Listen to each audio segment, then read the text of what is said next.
ओम नमः शिवाय।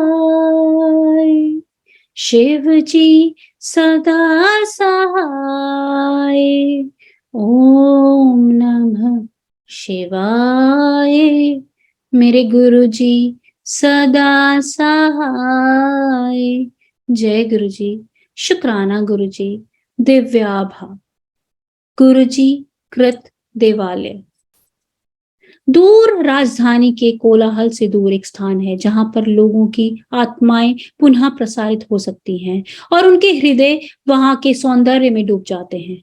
यहाँ पर वायु स्वच्छ है, धूप हरी है और आंखें चमकते हुए श्वेत संगमरमर भवन के ऊपर काली चट्टान से बने हुए विशाल लिंग से साक्षात्कार करती हैं। लिंग संदेश देता है कि ये स्थान शिव का आसन है। गगन की ओर उभरता हुआ लिंग शिव धर्म, साधु भाव और एक नई धार्मिक चेतना की घोषणा करता है। प्रवेश करते ही ज्ञान एवं प्रतिभा के धनी गणेश की लघु मूर्ति आगंतुक का स्वागत करती है। उसके थोड़ा आगे बाहर उद्यान में एक अति सुंदर युवा शिव की प्रतिमा स्थापित है। कर्पूर गौरम करुणावतारम संसार सारम भुजगेंद्र हारम सदा वसंतम हृदयारविंदे भवम भवानी सहितम नमामि। उनके विशाल करुणा से पूरित सुंदर नयन खुले हुए हैं, मुख अर्ध मुस्कान से आनंदित है और एक हस्त आशीष देने के लिए उठा हुआ है। वे एक अति विशाल कमल पुष्प पर विराजमान है और उनके सिर के ऊपर शेषनाग की छत्र छाया है। अंदर मंदिर में पीतल निर्मित महेश्वर की इसी मुद्रा में विराजमान है। उल्लेखनीय है कि महायोगी शिव तपस्या नहीं कर रहे हैं।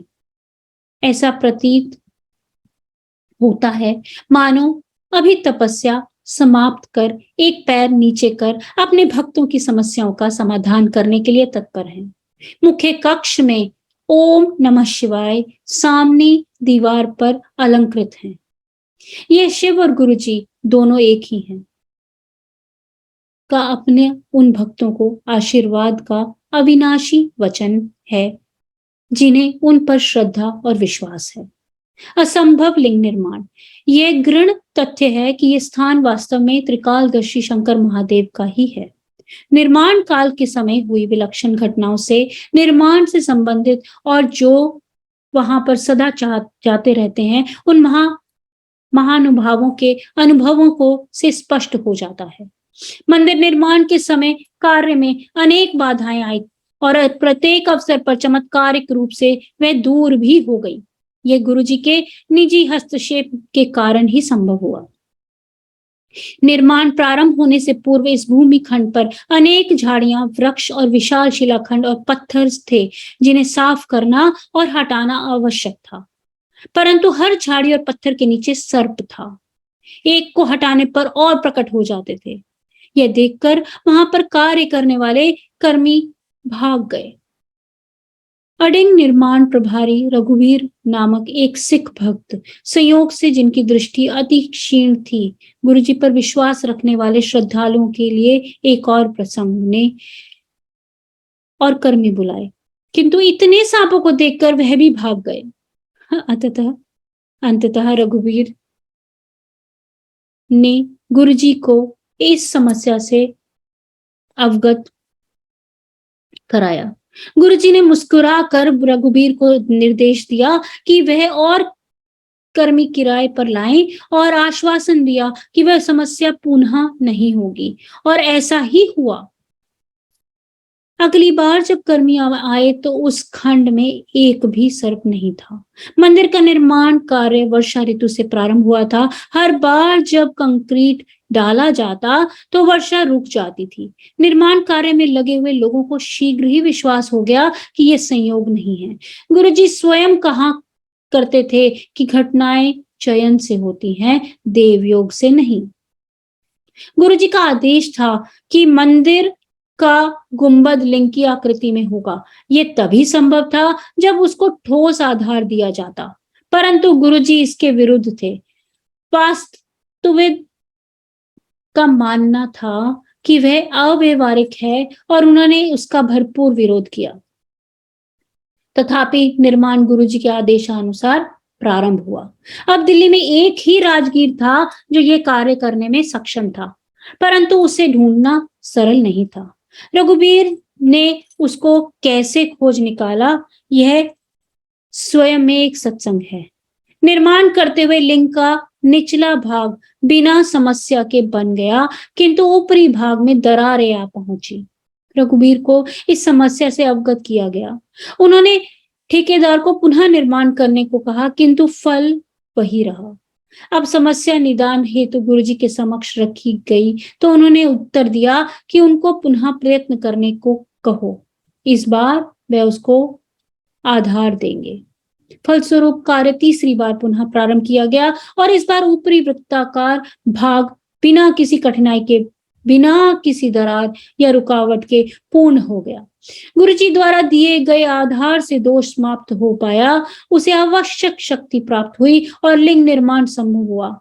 ये वास्तव में अचरज की बात है कि गुरुजी की अलौकिक शक्ति किस प्रकार से इस संरचना को संभाले हुए है। निर्माण के समय शिवलिंग के हल्के भार और हल्के रंग की टाइल लगाई गई थी। बाद में इनको काली ग्रेनाइट से अंतरित कर दिया गया। तत्पश्चात लिंग के मध्य में एक भारी भरकम फानुस शैंडलियर भी टांग दिया गया। इस प्रकार न केवल एक असंभव रचना हुई, उस पर वजन भी डाल दिया गया। वह गुरुजी की कृपा ही है जिसके कारण लिंग अपने स्थान पर इस विश्व में भौतिक नियमों के प्रतिकूल आज भी स्थिर है। चमत्कृत भूमि मंदिर और उसके परिवेश के निर्माण के समय पूर्ण रूप से प्रत्यक्ष हो गया था और अब भी है कि इस स्थान पर त्र्यंबक की कृपा है। अनौपचारिक दर्शक भी यहाँ के फूल पौधे और वृक्षों को विशिष्ट उपज देखकर अचंभे में पड़े बिना नहीं रहते। एक महिला ने अपने कृषि भवन के लिए खरीदे हुए फूल के कुछ बीज जब यहाँ पर उगने के लिए डाले तो वह यह देखकर आश्चर्यचकित रह गई कि उनका आकार अपने यहाँ उगाए हुए फूलों से दुगना था। एक बार गुरुजी से मंदिर की दूब पुनः बिछाने की आज्ञा ली गई। उन्होंने सहर्षी यह प्रस्ताव स्वीकार कर लिया, किंतु अधिक समय शेष नहीं था। मंदिर में एक आयोजन का समय बहुत निकट था। देवालय के माली ने तो अपना कार्य पूर्ण कर दिया था, पर दूब बिछाने के बाद ये स्पष्ट हो गया कि यह निर्णय दो कारणों से अनुचित था। प्रथम, दूब को पूरी तरह से उगने के लिए अधिक समय की आवश्यकता थी। दूसरा यह कि जिस प्रजाति की दूब डाली गई थी वह पहली कटाई से पूर्ण और पूर्व पैर में चुभती है और उसके पश्चात ही मलमल की तरह नरम होती है। समय के अभाव में ये दोनों असंभव प्रतीत हो रहे थे, किंतु कुछ ही दिनों में दूब की आश्चर्यचकित करने वाली वृद्धि को देखकर सब विस्मित रह गए। दूब की पहली कटाई आयोजन से काफी पूर्व करी गई और उपज इतनी अधिक थी कि आयोजन से पूर्व एक और कटाई की आवश्यकता पड़ गई। आयोजन के समय प्रांगण में दूब की उत्कृष्टता देखकर आगंतुक प्रशंसा किए बिना नहीं रहे। इस प्रसंग को सुन और देखकर दूब के विशेषज्ञ भी विश्वास नहीं कर पा रहे थे। सर्वव्यापी गुरुजी देवालय में सदा में यदा कदा कुछ आश्चर्यजनक घटनाएं होती रहती हैं जो दैविक अलौकिक शक्ति की ओर संकेत देती हैं। मंदिर में दर्शकों ने अक्सर प्रांगण में शिव की प्रतिमा के भाव बदलते देखे हैं और वर्ष 2006 में होली के अवसर पर मुख्य सभागृह में पीतल की शिव प्रतिमा पर एक स्थान पर रंग लगा देखा गया। ये सुनिश्चित है कि सर्वव्यापी गुरुजी की दृष्टि सदा मंदिर पर रहती है। एक अध्यापिका का वृत्तांत वर्णनीय है।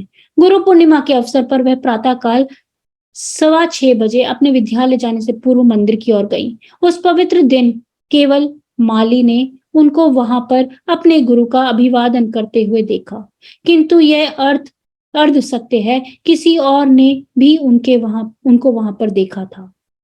जब वह गुरुजी के दर्शन हेतु अगली बार एम्पायर स्टेट आई तो गुरुजी ने उनको बुलाया और बोले कि वह गुरु पूर्णिमा के दिन सुबह 6:15 बजे मंदिर गई थी। वह अपने ध्यान में उनको देख रहे थे। श्रद्धा का पुनर्जागरण। स्पष्ट है कि वह बड़ा मंदिर गुरु कृपा से स्थापत्य कला का अत्यंत उत्कृष्ट उदाहरण है, जो भक्त को सौम्य और स्नेह भाव से अपनी ओर खींच लेता है। ये उनके अध्यात्म का पवित्र स्थान है, शिव और नानक का प्रिय स्थान। वहां पर ओंकार और ओम एक हैं और सदा एक दूसरे का प्रतिबिंब बने रहेंगे। ये मंदिर सृष्टि के रचयिता के प्रतीक बनकर मनुष्य की आत्मा का सदा स्वागत करेगा। यहाँ पर समस्त आगंतुकों पर उनके आशीष की वृष्टि होती है और निरंतर होती रहेगी। दिव्याभा यहाँ पर और अधिक तीव्रता से सदा प्रज्वलित रहकर अपना प्रकाश इस संसार में फैलाती रहेगी। आने वाले युगों में मानव जाति इस पवित्र पावन स्थल को धर्म के जन्म स्थान को पहचानेंगी। हमारे जीवन काल में बड़े मंदिर को सर्वोच्च सम्मान प्राप्त होगा और नवीन धार्मिक चेतना का उदय होगा। यहाँ पर आशीष पाने वाले समस्त भाग्यवान पुरुषों, महिलाओं और बच्चों के द्वारा पूर्व विश्व में सद्भावना और शांति के युग का शुभारंभ होगा। उल्लेखनीय है कि शिवलिंग का पुनरुत्थान हुआ है। इसका आरोहण आने वाली मुक्ति की उद्घोषणा कर रहा है। नियति के क्रूर हाथों द्वारा पीड़ित रोग एवं अज्ञान से मुक्त होंगे। व्याप्त पापों से बंधित और पराजित नवीन शक्ति और साहस प्राप्त कर विजयी होंगे। केवल आस्था और निर्भयता की छोटी सी नौका, जिसकी पतवार मात्र सदगुरु के शब्द और कृपा है, यह से सहजता से उत्पीड़न के सागर को पार करने का सामर्थ्य मिलेगा। पथिकों को कि ओम नमः शिवाय शिव जी सदा सहाय की पुकार से उनको विश्राम स्थल मिलेंगे। संकट और अत्यंत कठोर यातना काल में देवस्थान में अंकित यह शब्द गुरु जी के परिश्रम से उनके हृदयों में मन पर चिन्हित उनकी हुंकार, मित्र, रक्षक, प्रेम और एकमात्र दिशा दर्शक होंगे। अधर्म अपनी चरम सीमा पर पराजित होगा और भक्त सुरक्षित रहेंगे। भौतिक और मानसिक पीड़ाओं से ग्रस्त अपने आप से ही संग्राम करती हुई संस्कृति के योद्धाओं को यह शिवालय निर्वाण प्रदान करेगा। इस देवालय से प्रतिपादित होती गुरु जी की करुणा सबका निदान करेगी।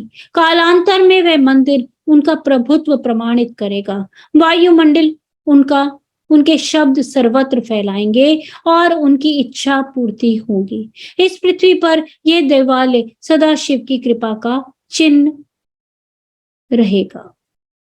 सब आए इस पवित्र स्थान पर शिव कृपा से, मन में अंकित हो सबकी अभिलाषाएं पूर्ण।